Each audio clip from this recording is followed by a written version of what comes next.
Hello guys, magandang gabi. Magandang gabi bayan. Ang ulam natin ngayon ay sinigang na paa ng manok.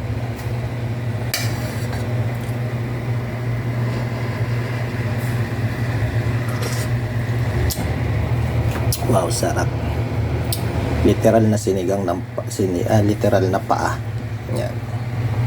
Wala na po yung pinakatuhod niya saka yung pinakabinti. Mga daliri na lang. Ang ingredients natin dito mga kabungkal ay luya, sibuyas, siling ginto. Yan, siling ginto. Tsaka yung pang-asim, siyempre. Yun lang ang ingredients yan. Antayin na lumambot yung ating paa, at pag malambot na, ari na. Tingnan natin kung malambot na to. Siyempre mainit.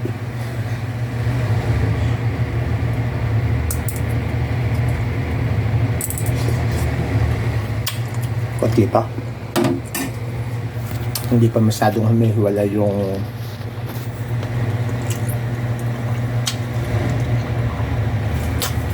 mga balat ng paa.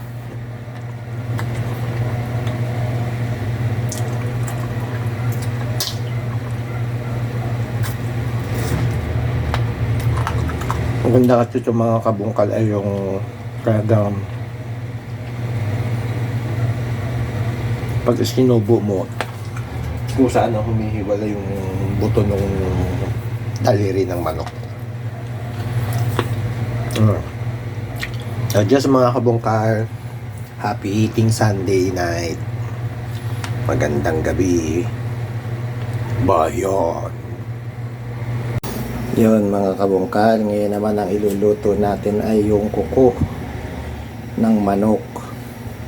Kanina iniluto natin yung daliri. Ito yun, ginawa natin sinigang. Ngayon naman ay yung kuko naman ang iluluto natin. Nagpainit na tayo ng mantika. So isasalang na natin tong kuko ng manok. I-deep fry natin siya para mas malutong.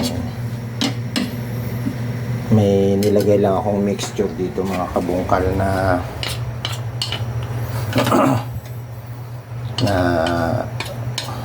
ang nilagay kong mixture ay yung breading mix, tapos may cornstarch, tapos konting harina, asin, paminta. Yan. Ngayon ilalagay na natin siya.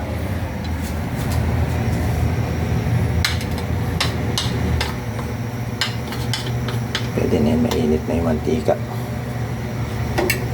Buhos na natin.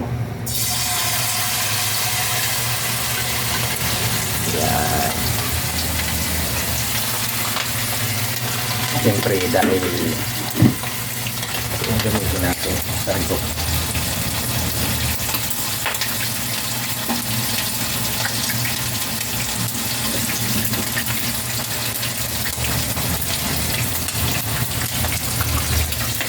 Yan mga kabungkal, ang kuko ng manok.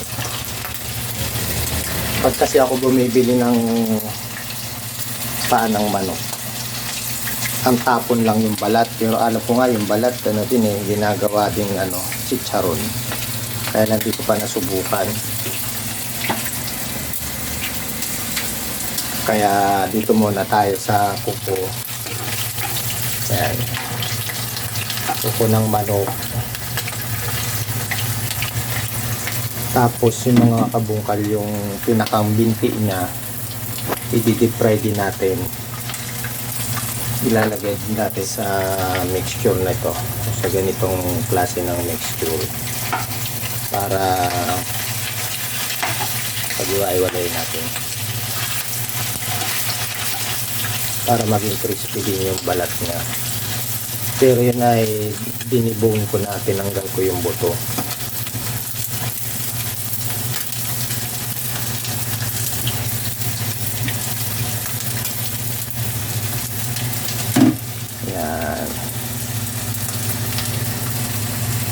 Kuko ng manok is coming.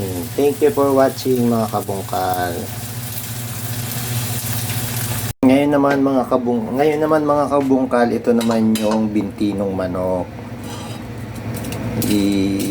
Nilagyan ko natin siya ng mixture.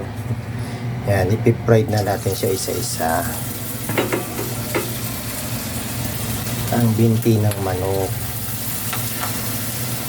Pambaon na to bukas.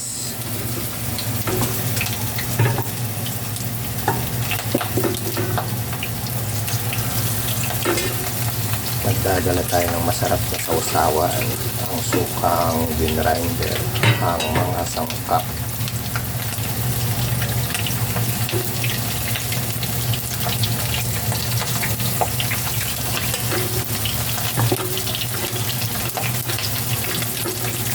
Kapag kinain mo to mga kabungkal ay pambaon namin to bukas, hindi pa to pangulang ngayon.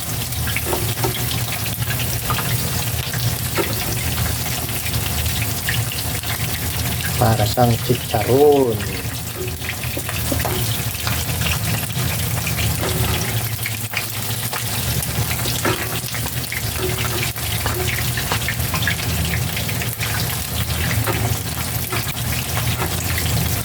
Tinanggal ko na yung buto nito mga kabungkal. Yung balat na lang yan.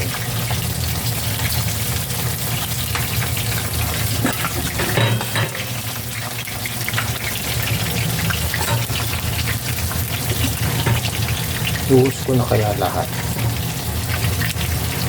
Pero nagdidikit-dikit kasi. Pwede naman para paghiwala yun.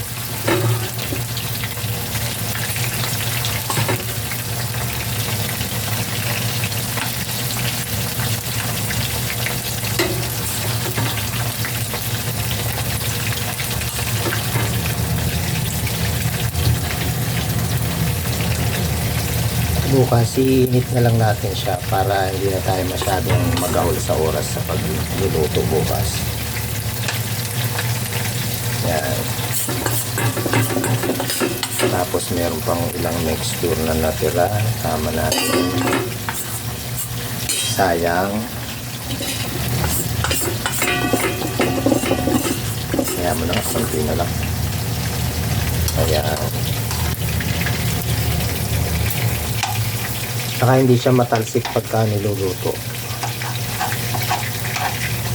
Kasi pagka yung basta mo lang siyang pagka hindi masyadong naka-deep fry siya. Hindi naman siya talaga totally deep fry. Kasi nakalabas pa yung kalahati. Hindi matalsik. Ayan. Mamaya ay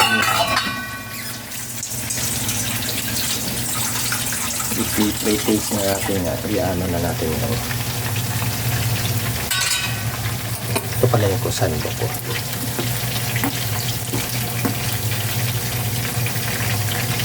Luhit lang yan mga kabungkal. Hindi siya ganun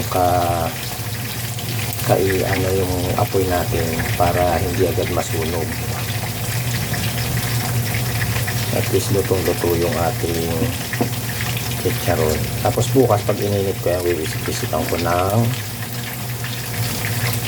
tubig para maging crispy.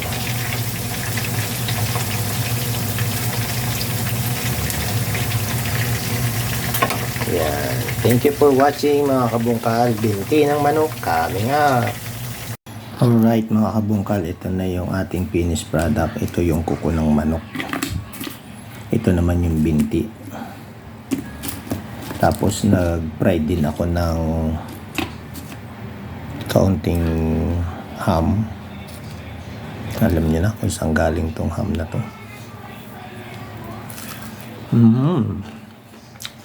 Pinasarap. Ang ham na pinasarap.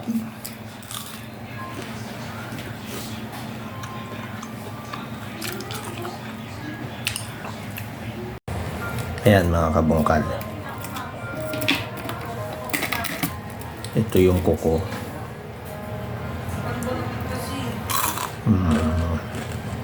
Sarap. Sasawsaw mo sa suka yan. Sarap niyan. Tapos ito yung binti. Tinikman na rin natin pero pang baon to.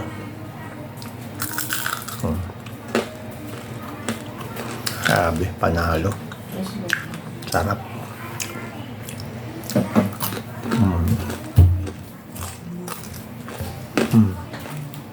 Tapos itong ham.